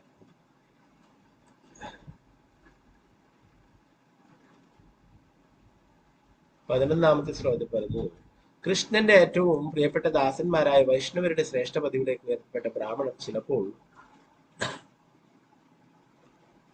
ഉന്മാദികളുടേതുപോലുള്ള വേഷം ധരിക്കാറുണ്ട്. സദാ ഇന്ദ്രിയ സുഖങ്ങളിൽ ആസക്തരായ ഞങ്ങളെ പോലുള്ളവർ ഭൗതികരുടെ പ്രയോജനത്തിന് ഞങ്ങളുടെ അജ്ഞത അകറ്റിലേക്ക് വൈഷ്ണവർ അവരുടെ സ്വന്തം ഇച്ഛപ്രകാരം ലോകത്തിലെമ്പാടും മലിഞ്ഞിരിക്കുന്നു. ഇപ്പോ പല സ്ഥലങ്ങളിലും പലപ്പോഴും പല രീതിയിലും പോകേണ്ടതായിട്ട് വരും. ചിലപ്പോൾ ഒരു സാധാരണ രീതിയിലുള്ള വേഷങ്ങളൊക്കെ ധരിക്കേണ്ടതൊക്കെ ആയിട്ട് വരും. അല്ലെ, അപ്പോ എങ്കിലും എന്താണ്, മറ്റുള്ളവർക്ക് നന്മ വരുത്തുവാനായിട്ട്, മറ്റുള്ളവരെ ഉപദേശിക്കുന്നതായിട്ട്, മറ്റുള്ളവർക്ക് നേർവഴി കാണിക്കുവാനായിട്ട് അങ്ങനെ പലപ്പോഴും പല സ്ഥലങ്ങളിലും ശ്രീല പ്രഭുപാദര് ആ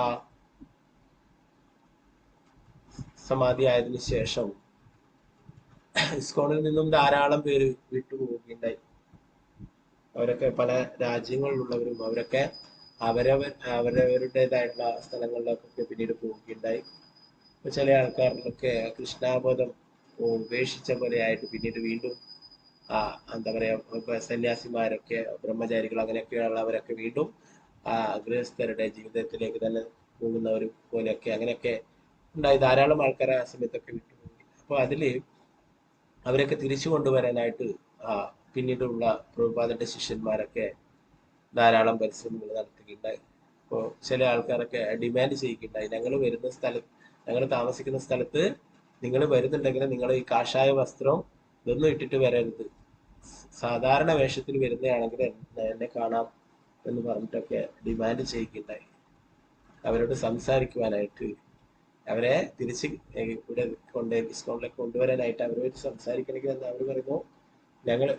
അവർ പറഞ്ഞു, ഡിമാൻഡ് ചെയ്തു, ഞാനിപ്പോഴേ ഇപ്പം എന്താ പറയാ ഗൃഹസ്ഥ ജീവിതത്തിലാണ്, അപ്പൊ അതുകൊണ്ട് എനിക്ക് ഇവിടെ എൻ്റെ സ്ഥലത്താണുള്ളത്, അതുകൊണ്ട് ഇവിടെ ഇങ്ങനെയുള്ള ഈ വേഷമൊന്നും ധരിച്ചിട്ട് വരരുത്, നിങ്ങൾക്ക് സാധാരണ വേഷത്തിൽ വന്നിട്ട് എന്നെ കാണാം എന്നൊക്കെ പറഞ്ഞിട്ട് ഡിമാൻഡ് ചെയ്യുന്നുണ്ട്. അവസാനം പ്രഭുപാദന്റെ ശിഷ്യൻ സാധാരണ പോലെ വേഷമൊക്കെ ധരിച്ചിട്ട് അദ്ദേഹത്തെ കാണാനായിട്ട് നോക്കിയിട്ട് അദ്ദേഹത്തെ ഉപദേശിക്കുകയുണ്ടായി ധാരാളം. അപ്പൊ അങ്ങനെ പലപ്പോഴും പല വേഷങ്ങളും ഒക്കെ ധരിക്കുക. എന്താണ് അതിന്റെയൊക്കെ ഉദ്ദേശം എന്നാൽ എല്ലാവർക്കും സത് ഉപദേശങ്ങൾ നൽകാനായിട്ട്. അപ്പോ അങ്ങനെ ഇവിടെ രണ്ടുപേര് അങ്കിരസും നാരദരും വന്നിരിക്കുന്നു. എന്തിനാണ്? ആ ചിത്രകേതു മഹാരാജാവിനെ ഉപദേശിക്കുവാനായിട്ടാണ്. അപ്പൊ അവരെ വീണ്ടും അവരെ മഹത്വവൽക്കരിക്കുന്നു. അവര് ധാരാളം ഋഷിമാരുടെ പേരുകൾ പറയുന്നു, മഹാത്മാക്കളുടെ. അപ്പൊ അവരിൽ പെടുന്നവരാണ് നിങ്ങളും തീർച്ചയായിട്ടും എന്ന് പ്രഭുപാദർ പറയുന്നു. ഈ മഹാത്മാക്കളെ കുറിച്ചിട്ടൊക്കെ മഹാഭാരതത്തില് പരാമർശിക്കുന്ന ആൾക്കാരാണെന്ന് പറയുന്നു. അപ്പോ അതില് നേരത്തെ നമ്മൾ പേരുകൾ വായിച്ചു. സനത് കുമാരനും നാരദനും അങ്ങനെയുള്ള അതിൽ പെടുന്നവർ തന്നെയാണ് ഈ അങ്കിരസ് മഹർഷിയും നാരദമുനിയും ഒക്കെ എന്ന് പറയുന്നു. ഇവിടെ നിങ്ങൾ തീർച്ചയായിട്ടും ഈ ഒരു മഹാത്മാക്കളുടെ കൂട്ടത്തിൽ പെടുന്നവരാണെന്നാണ് പറയുന്നത്.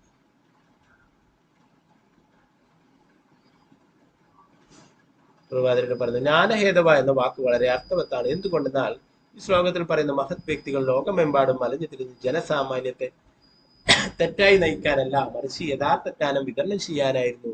ജ്ഞാനമില്ലാത്ത മനുഷ്യ ജീവിതം പാഴാണ്. ഒരാളുടെ മനുഷ്യരൂപത്തിലുള്ള ജീവിതം കൃഷ്ണനുമായുള്ള ഈശ്വരനുമായുള്ള അവന്റെ ബന്ധം സാക്ഷാത്കരിക്കാൻ ഉദ്ദേശിക്കപ്പെട്ടതാണ്. ഈ ജ്ഞാനത്തിന്റെ അഭാവം മൂലം ഉള്ളവരെ മൃഗങ്ങളുടെ ഗണത്തിൽപ്പെടുന്നു. ഇപ്പൊ പ്രഭുപാദർ അല്ലെ 70-ാമത്തെ വയസ്സിൽ 69-ാമത്തെ വയസ്സിൽ അമേരിക്കയിലേക്ക് പോവുകയുണ്ടായി. അല്ലെ, ഇതിനു വേണ്ടിയിട്ടാണ് ഇങ്ങനെ അജ്ഞതയില് കഴിയുന്ന എല്ലാവരെയും ജ്ഞാനം പകർന്നു നൽകി കൃഷ്ണാബോധത്തിലേക്ക് കൊണ്ടുവരാൻ, അവരൊക്കെ ഭഗവത് സേവനത്തിലേക്ക് ഏർപ്പെടുത്തുവാനായിട്ട്, അല്ലെ, ഭഗവാനെ കുറിച്ച് ഭഗവാന്റെ സന്ദേശങ്ങൾ പറഞ്ഞു കൊടുക്കുവാൻ, ഭഗവാന്റെ നാമം ജപിപ്പിക്കുവാൻ, അല്ലെ, ജീവദയ മറ്റുള്ള ജീവാത്മാക്കളോടും കാരുണ്യം കാണിക്കുവാനായിട്ട് സ്വന്തം ജീവിതം പോലും അപകടത്തിലായിട്ടും പ്രഭുപാദരെ അമേരിക്കയിലേക്ക് പോവുകയുണ്ടായി. അപ്പൊ എന്തിനു വേണ്ടിയിട്ടാണ്? കൃഷ്ണാബോധം പ്രചരിപ്പിക്കുവാനായിട്ട്, അല്ലെ, ഇങ്ങനെയുള്ള അജ്ഞതയിൽ കഴിയുന്നവരെയൊക്കെ അവർക്കൊക്കെ ജ്ഞാനം പകർന്നു നൽകാനായിട്ട്.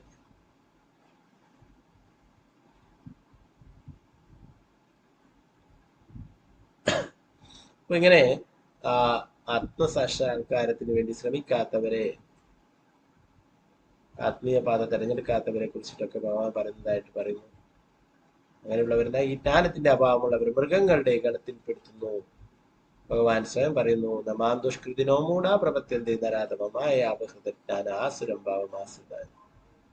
അവരൊക്കെ എന്താണ്? ദുഷ്കൃതികളായിട്ടുള്ളതാണ്, മൂഢന്മാരാണ്. നരാധമൻ, മനുഷ്യരിൽ തന്നെ ഏറ്റവും അധമരായിട്ടുള്ളവരാണ്. ഈ ശ്രേഷ്ഠമായിട്ടുള്ള മനുഷ്യജന്മം ലഭിച്ചിട്ടും അത് ശരിയായ കാര്യത്തിന് ഉപയോഗിക്കാത്ത, ആത്മസാക്ഷാത്കാരത്തിന് ഉപയോഗിക്കാത്ത മൃഗങ്ങളെ പോലെ ജീവിക്കുന്നത്. ദുഷ്കരരായ മൂഢന്മാരും മനുഷ്യാധമന്മാരുമായ അപഹരിക്കപ്പെട്ട ജ്ഞാനത്തോടു കൂടി നിരീശ്വരമായ അസുരന്മാർ എന്നെ ശരണം പ്രാപിക്കുന്നില്ല എന്ന് ഭഗവാൻ പറയുന്നു. ജീവിതത്തിന്റെ ശരീരസങ്കല്പമാണ് അജ്ഞത. പ്രായോഗികമായി വിശ്വത്തിലുള്ള സർവരും, പ്രത്യേകിച്ചും ഈ ലോകത്തിലുള്ള അവരുടെ ആത്മാവിനും ശരീരത്തിനും വേറിട്ട അസ്തിത്വമില്ലെന്നും അതുകൊണ്ട് ആത്മസാക്ഷാത്കാരത്തിന്റെ ആവശ്യമില്ലെന്ന് വിചാരിക്കുന്നു. അതാണ് പൊതുവെ ഇവിടെയുള്ളത്. ഈ ഭൂമിയിലുള്ളവരൊക്കെ എന്താ കരുതുന്നത്? ഈ ശരീരം ആത്മാവ് ഇതൊക്കെ ഒന്ന് തന്നെ അല്ലെ? ശരീരം തന്നെയാണ് ആത്മാവ് എന്ന് തെറ്റായി ധരിച്ചിരിക്കുന്നു. അതുകൊണ്ട് ആത്മീയ കാര്യങ്ങൾക്ക് അവർ പ്രാധാന്യം കൊടുക്കുന്നില്ല. ശരീരത്തിന് വേണ്ടുന്ന കാര്യങ്ങൾക്കാണ് പ്രാധാന്യം നൽകുന്നത്. ഇവിടെ പറഞ്ഞിട്ടുള്ള ബ്രാഹ്മണരെല്ലാം ഭക്തന്മാരെന്നതിൽ ഭൗതികവാദികളായ അത്തരം മൂഢന്മാരുടെ ഹൃദയങ്ങളെ കൃഷ്ണാബോധം ഉണർത്തുന്നതിന് ലോകമെമ്പാടും സഞ്ചരിക്കുന്നു. പ്രഭുപാദരുടെ ശിഷ്യന്മാരൊക്കെ ഇപ്പോഴും ലോകം മുഴുവൻ സഞ്ചരിച്ച് കൃഷ്ണാബോധം പ്രചരിപ്പിക്കുന്നു. പിന്നീട് ഇവിടെ പഞ്ചശിക എന്ന് പറഞ്ഞതിനെ കുറിച്ചിട്ട് പറയുന്നു. അത്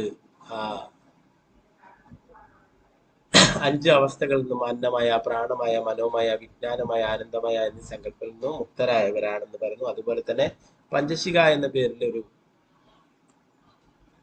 ഋഷി ഉള്ളതിനെ കുറിച്ചിട്ടും പറയുന്നു. ജനക മഹാരാജാവിന്റെ കുടുംബത്തിൽ ജന്മമെടുത്തിട്ടുള്ള ഒരു ആചാര്യനാണ് പഞ്ചശിക ആചാര്യൻ എന്നുള്ളത് പറയുന്നു. അപ്പൊ അദ്ദേഹത്തെയാണ് ഇവിടെ പരാമർശിക്കുന്നത്.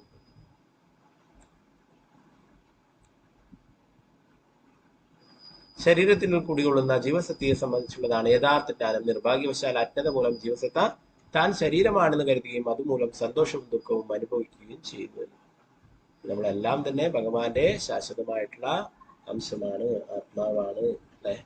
ആ ഒരു കാര്യം മറന്നുപോയിട്ട് ശരീരം സങ്കല്പത്തിൽ കഴിയുന്നത് കൊണ്ടാണ് ഇവിടെ ഇങ്ങനെ ജനിച്ചും മരിച്ചും കൊണ്ടേയിരിക്കുന്നത് അല്ലെ? എപ്പോഴാണോ അതിൽ നിന്നും ആ ഒരു ശരിയായ ജ്ഞാനം നേടിയിട്ട് ഭഗവാന്റെ സേവകനാണ്, ജീവര സ്വരൂപഹോയ് കൃഷ്ണര നിത്യദാസ, ഭഗവാന്റെ നിത്യദാസനാണ്, സേവകനാണെന്നുള്ള ആ കാര്യം മനസ്സിലാക്കുകയും ഭഗവത് സേവനത്തിൽ ഏർപ്പെടുകയും ചെയ്യുകയാണെങ്കിൽ മാത്രമേ നമുക്ക് ഇവിടുന്ന് രക്ഷപ്പെട്ട് പോകാനായിട്ട് സാധിക്കും. ഇവിടെ ചിത്രകേതു മഹാരാജാവ് അവരെ സ്തുതിക്കുകയുണ്ടായി, അവർ മഹാത്മാക്കളാണെന്ന് പറയുകയുണ്ടായി. ഇപ്പോൾ പറയുന്നു, നിങ്ങൾ മഹത് വ്യക്തിത്വങ്ങളാകിയാൽ എനിക്ക് ജ്ഞാനം നൽകാൻ നിങ്ങൾക്ക് കഴിയും. അജ്ഞതയുടെ തമസിലാണ്ടുപോയതിനാൽ ഒരു ഗ്രാമപ്പന്നിയെ പോലെയോ നായയെ പോലെയോ വിഡ്ഢിയാണ് ഞാൻ അതിനാൽ എന്നെ രക്ഷിക്കുന്ന ജ്ഞാനത്തിന്റെ ദീപം പ്രകാശിപ്പിച്ചാൽ പറയുന്നു. ഞാൻ എന്താ പറയാ, മകനുമായിട്ടൊക്കെ കൂടുതൽ അറ്റാച്ച്മെന്റ് ഉണ്ടായി അല്ലെ? അതുകൊണ്ടാണ് ഇങ്ങനെ വിലപിക്കുന്നത്. അതൊരു ശരീരമാണ്, ആത്മാവിന് നാശമില്ല എന്നുള്ള ആ കാര്യം മറന്നുപോയിരിക്കുന്നു ഇപ്പോൾ അല്ലെ? അതുകൊണ്ടാണ് ഇങ്ങനെ വിലപിക്കുന്നത്. അതുകൊണ്ട് എനിക്ക് ശരിയായ ഉപദേശം നൽകി എന്നെ രക്ഷിക്കണമെന്നാണ് പറയുന്നത്.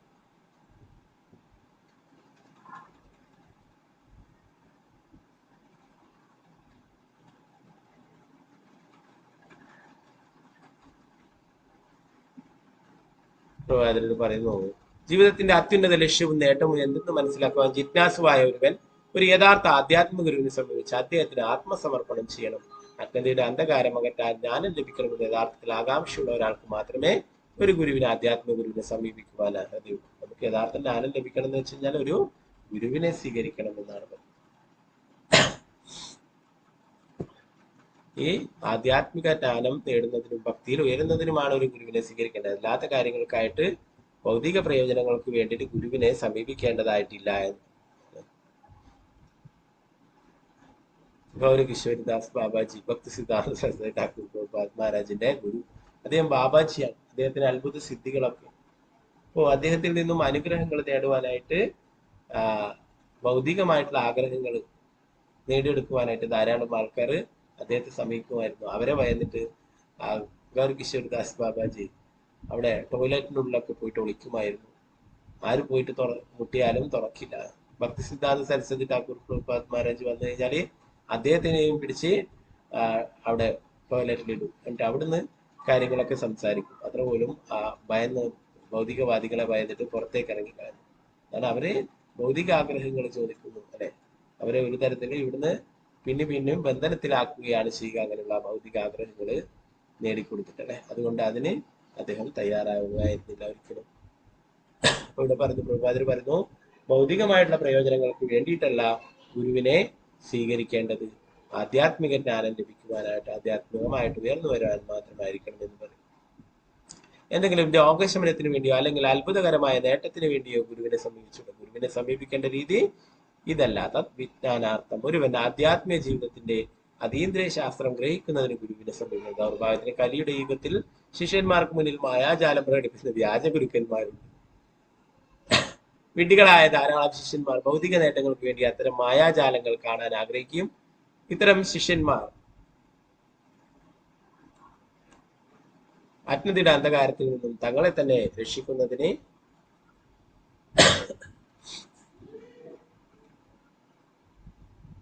ആധ്യാത്മിക ജീവിതം നയിക്കാൻ താല്പര്യപ്പെടുന്നില്ല. അതേപ്പറ്റി ഇങ്ങനെ പറഞ്ഞിരിക്കുന്നു. എന്താണ് ആധ്യാത്മികമായിട്ട്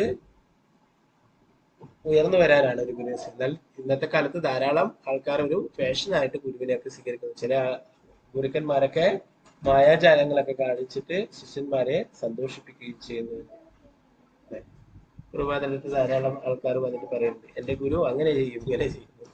പ്രഭാതർ അതിനെയൊക്കെ നിസ്സാരമായിട്ട് തള്ളിക്കളയും. ഒരു വ്യക്തി വന്നിട്ട് പറഞ്ഞു, എന്റെ ഗുരു പറക്കും വായുവിലൂടെ അദ്ദേഹത്തിന് പറക്കാനുള്ള ശക്തിയുണ്ട്.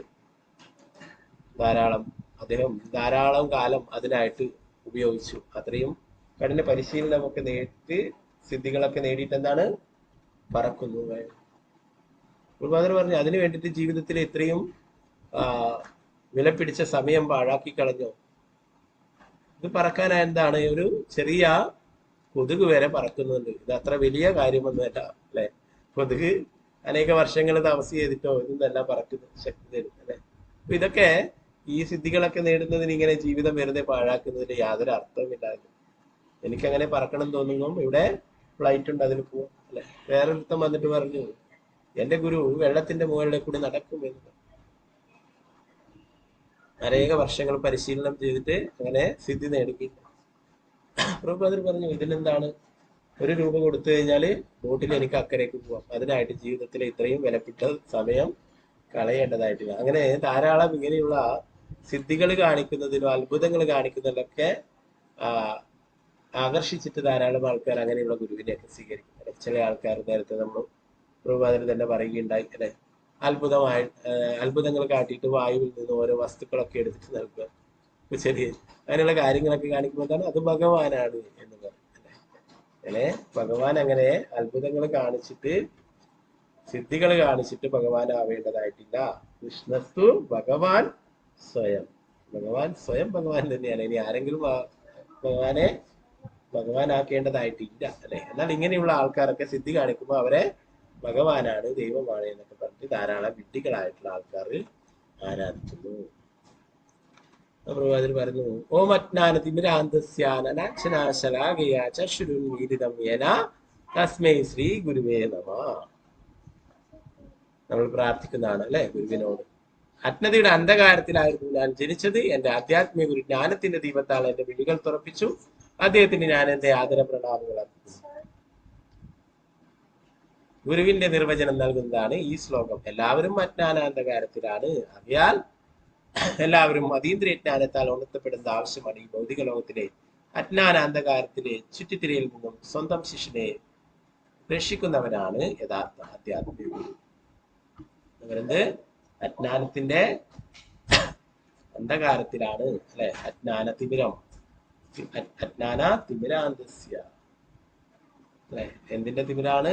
അജ്ഞാനത്തിന്റെ തിമിരം ബാധിച്ചിട്ട് കാഴ്ചയില്ലാത്തതാണ് അല്ലെ?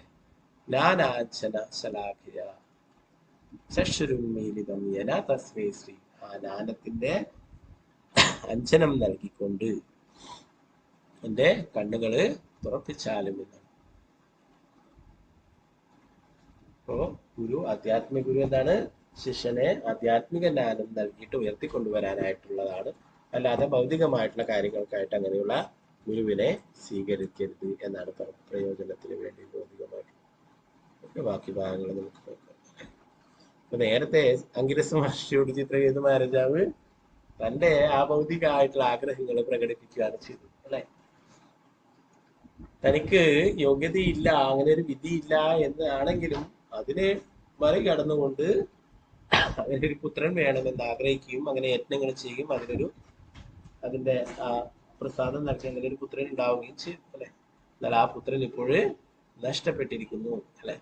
അപ്പോ ഓരോരോ ആൾക്കാർക്കും ഓരോ കാര്യങ്ങള് അദ്ദേഹത്തിന്റെ പൂർവ്വജന്മ കർമ്മങ്ങൾക്ക് അനുസരിച്ചിട്ട് പറഞ്ഞിട്ടുണ്ട് അല്ലെ? അപ്പൊ അതിനെ മറികടക്കാനായിട്ട് ആർക്കും തന്നെ സാധിക്കും. ഭഗവാൻ അതൊക്കെ സാധിക്കും. ഭഗവാൻ എന്ത് വേണമെങ്കിലും ചെയ്യാൻ സാധിക്കും അല്ലെ? അപ്പോ എങ്ങനെ ഭക്തിത സേവനത്തിന് ഏർപ്പെട്ടിരിക്കുന്ന ഒരാളുടെ പൂർവ്വജന്മ കർമ്മങ്ങളൊക്കെ ഭഗവാൻ തന്നെ ഇല്ലാതാക്കും നമ്മൾ പഠിക്കുന്നു അല്ലെ? അനേക ജന്മാർജിത പാപചോരം അല്ലെ, നമ്മുടെ എത്രയെത്ര ജന്മങ്ങളായിട്ടുള്ള പാപങ്ങളൊക്കെ ഇല്ലാതാക്കാൻ. അപ്പോ കുറെ അങ്ങനെ ചിത്രകേതു മഹാരാജാവിന് ഇപ്പോഴിതൊക്കെ യാഥാർത്ഥ്യമായി. നേരത്തെ ഇവർ പറഞ്ഞിട്ടുള്ള കാര്യങ്ങളൊക്കെ സത്യമായിരുന്നു, ഞാൻ അമിതമായിട്ട് ആഗ്രഹിച്ചു, അതിന്റെ ഫലമായിട്ട് അങ്ങനെ ഒരു കുട്ടി ഉണ്ടാവുകയും അല്ലെ, ഹർഷം സന്തോഷവും ഇപ്പോഴും ദുഃഖവും ഉണ്ടായിത്തീരുകയൊക്കെ ചെയ്യും. ഓക്കെ, ബാക്കി ഭാഗം നമുക്ക് സൗരാഷ്ട്രകം.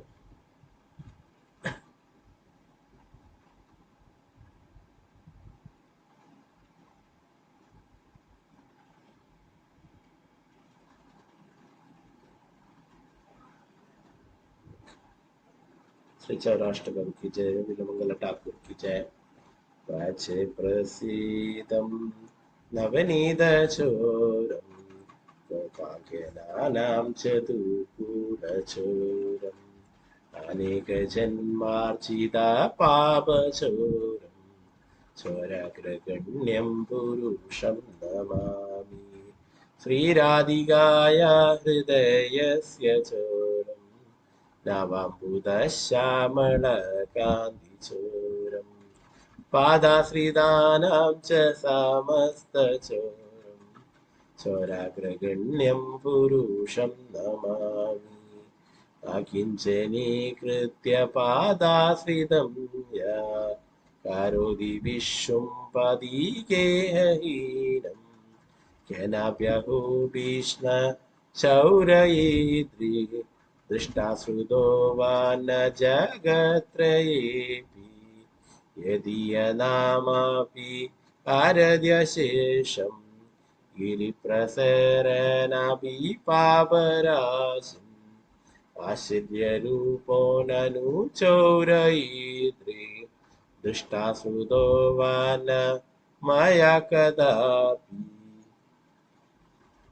दानं च मानं च तादेन्द्रियाणि प्राणांश हृत्वा मम सर्वमेव पल्लायसि कुत्र धृतोत्यचौरा त्वं भक्तिदं नाशि मया निरुता चीनास्ति घोरं यमपाशबन्धं विनास्ति भीमं भव पाशबन्धं चीनास्ति सर्वस्य समस्तबन्धं नैवत्मानो भक्तकृतं तु बन्धं मन्मानसे तामसाराशि घोरे कारागृहे दुःख माये निबद्धा लाभस्वहे चौरहारे चिराया सौचौरदोषोचिदमेव दण्ड।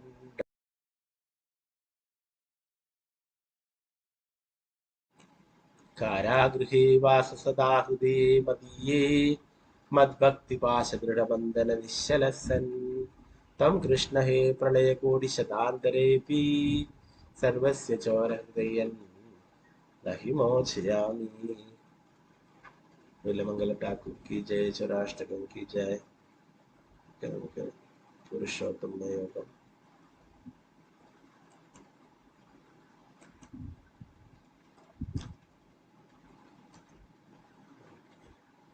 ഓക്കെ, ശോഭപ്രതി മാതാജിയാണ് ചൊല്ലുന്നത്. ഹരേ കൃഷ്ണ. ഹരേ കൃഷ്ണ പ്രഭുജി. ചൊല്ലു. ഹരേ കൃഷ്ണ.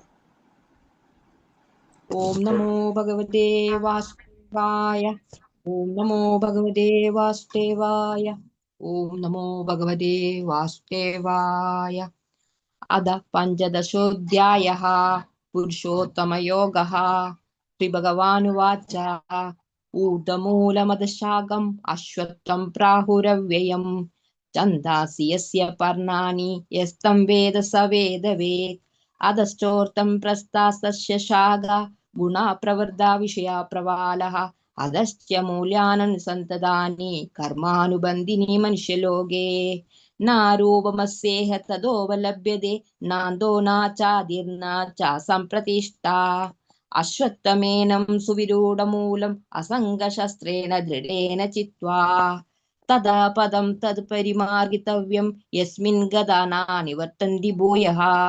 തമേവ ചാദ്യം പുരുഷം പ്രപദ്യേ യഥാ പ്രവൃത്തി പ്രസ്ഥാപുരാണി നിർമാനമോഹജിത സംഗദോഷ ആദ്യാത്മനിത്യാ വിനിവർത്തകാമഃ ദ്വന്ദ്വൈർവിമുക്ത സുഖദുഃഖ സഞ്ചൈ ഗച്ഛന്ത്യമൂഢാ പദമവ്യയം തത് നാ തത് ഭാസയതേ സൂര്യ നാ ശശാങ്കോ നാ പാവകഃ യദ്ഗത്വാ നാ നിവർത്തന്തെ തദ്ധാമ പരമം മമ മമൈവാംശോ ജീവലോകേ ജീവഭൂത സനാതന മനഃഷ്ഠീയാനീന്ദ്രിയാണി പ്രകൃതിസ്ഥാനി കർഷതി ശരീരം യദവാപ്നോതി യസ്യാഭ്യുത്ക്രമാദീശ്വര ഗൃഹീത്വൈതാനി സംയാതി വായുർഗന്ധാനി വാശയത് സ്തോത്രം ചക്ഷുസ്പർശനം ച രസനം ഘ്രാണമേവ ച അധിഷ്ഠായ മനശ്ചായം വിഷയാനുപസേവതേ ഉത്ക്രമാന്തം സ്ഥിതം വാപി ഭുഞ്ജാനം വാ ഗുണാനിദം വിമൂഢാനാനുപശ്യന്തി പശ്യന്തി ജ്ഞാനചക്ഷുഷാ യദന്തോ യോഗിനൈശ്ചന്യം പശ്യന്ത്യാത്മന്യവസ്ഥിതം യദന്തോ അപ്യകൃതാത്മാന നൈന്യം പശ്യന്ത ചേതസാ യദാദിത്യഗതം തേജ ജഗദ്ഭാസയതേ അഖിലം യച്ചന്ദ്രമസി യച്ചാഗ്നോ തത്തേജോ വിധിമാമകം ഗമാവിശ്യ ച ഭൂതാനി ധാരയമ്യഹമോജസാ പുഷ്ണാമി ചൗഷധി സർവ സോമോ ഭൂതുരസാത്മകാ അഹം വൈശ്വാനരോ ഭൂത്വാ പ്രാണിനാം ദേഹമാശ്രിത പ്രാണാപാന സമായുക്ത പചമന്യം ചതുർവിധം സർവസ്യ ചാഹം ഹൃദി സന്നിവിഷ്ട മത്ത സ്മൃതി ജ്ഞാനമവോഹനം ച വേദൈശ്ച സർവൈരഹമേവ വേദ്യ വേദാന്തകൃദ്വേദവിദേവ ചാഹം ദോ വിമോ പുരുഷോ ലോകേ ക്ഷരാക്ഷര ഏവ ച ക്ഷര സർവാണി ഭൂതാനി ഗുണസ്ഥോ അക്ഷര ഉച്യത്തെ ഉത്തമ പുരുഷസ്തന്യ പരമാത്മേത്യുദാഹൃത യോ ലോകത്രയാമാവിശ്യ വിവർത്യവേയ ഈശ്വരാ യസ്മാത് ക്ഷരോരമതീതോഹം അക്ഷാരതബിചോത്തമാ അദോസ്മി ലോകവേദേ ച പ്രതിത പുരുഷോത്തമാ യോ മാമേവ സമ്മൂഢ ജാനാതി പുരുഷോത്തമം സ സർവവിദ് ഭജതി മാം സർവഭാവേന ഭാരത ഇതി ഗുഹ്യതമം ശാസ്ത്രം ഇദമുക്തം മയാ നഘ ഏതത് ബുദ്ധ്വാ ബുദ്ധിമാൻ സ്യാത് കൃതകൃതശ്ച ഭാരത ഓം തത്സത് ഇതി ശ്രീമദ് ഭഗവദ്ഗീതാസുപനിഷത്സു ബ്രഹ്മവിദ്യയാം യോഗശാസ്ത്രേ ശ്രീകൃഷ്ണാർജുന സംവാദേ പുരുഷോത്തമയോഗ നാമ പഞ്ചദശോऽധ്യായഃ.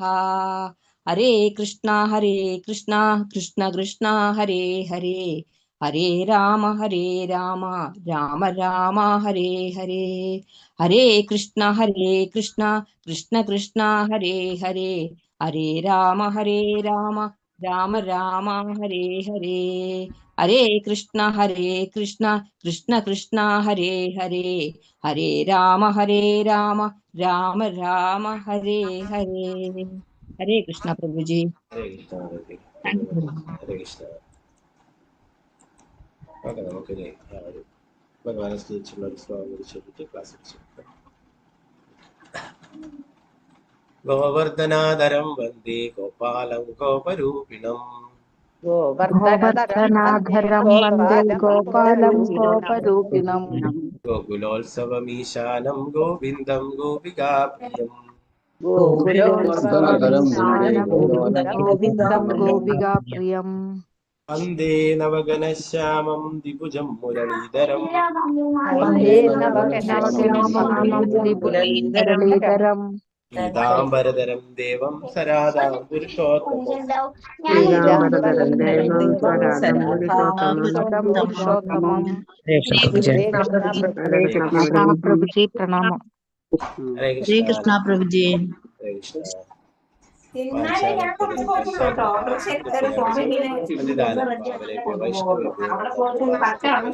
ജയ ശ്രീ പ്രഭുപാദ്.